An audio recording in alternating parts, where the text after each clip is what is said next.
Good morning, or good afternoon, or good evening. I am Dr. Nduisi Friday Ugu.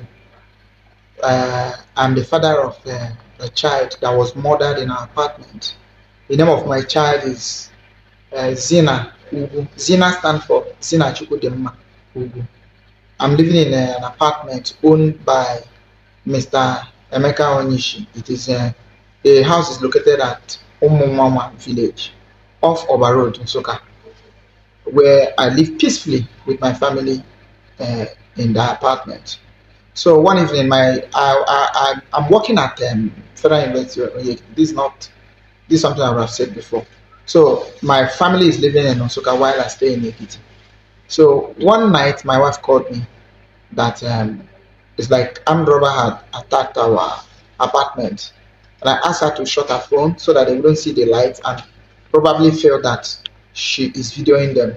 So she locked her phone, went inside, only for her to call me back later that it was the boy that is living in our compound that has started his destructive behaviors again.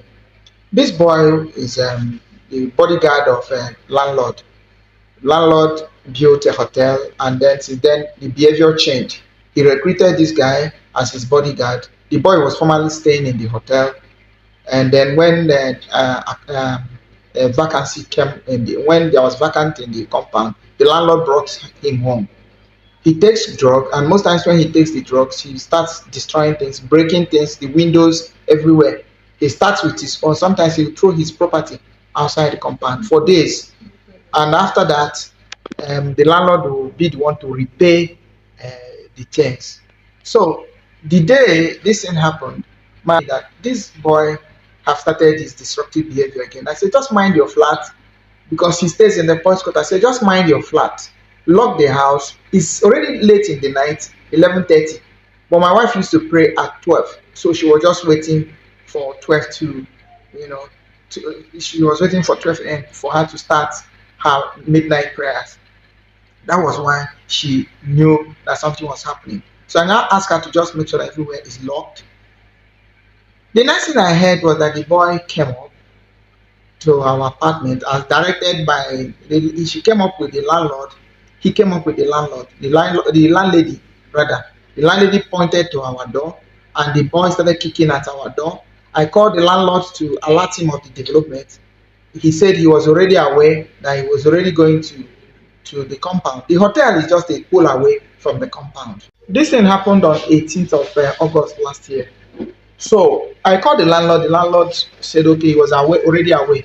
I started calling him again when the boy was still kicking on our door, trying to break our iron door. You can imagine what it would take him to break the iron door, and there was no interruption. People did not intervene because the landlord came and was threatening people that if you destroy any, people wanted to come and attack the boy. They gathered in the compound, up to 50 or more in the same compound, tried to save us. The landlord was cautioning them that if anything, anybody should attack anybody in his compound. The boy broke into our apartment. My wife, who was already alarming the whole neighborhood, shouting, calling for help, he was able to escape. She was able to escape with other children. My 4-year-old child was still very much asleep when the assailants entered our apartment. He dragged her. While he was dragging her to where he slaughtered her, my child was even calling him mommy, mommy, hoping that it was mommy because he was still asleep. And he slit my daughter's throat with a knife in the presence of everybody. Nobody saved my family. My wife was shouting, holding the landlord. The landlord did not do anything. The violence we are seeing and the ritual killings and all these things that is going on, if people are not condemning it, all of us are mutually vulnerable. We are mutually vulnerable. And this type of thing must not be allowed to continue. And I wonder where the conscience of certain accused police officers are. And their names are mentioned here. That you keep taking money from someone who has lost a child in this terrible circumstance. And yet, the major suspect or something, justice is not done. So we hope that the one in detention will face proper trial. Everyone have their say, will have their say in court, and that's what we're asking for. if you are alleged to have committed a crime, you have opportunity to clear your name.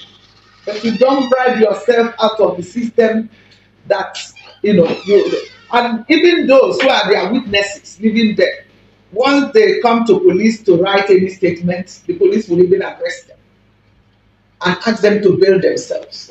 So with this intimidation, nobody is ready to come forward. We're not talking of killing by suspected poisoning. We are not talking of killing by maybe accidentally, oh, maybe he pushed, oh, I didn't know that I pushed. We are talking of brutal, deliberate murder of a 4-year-old girl, an innocent child,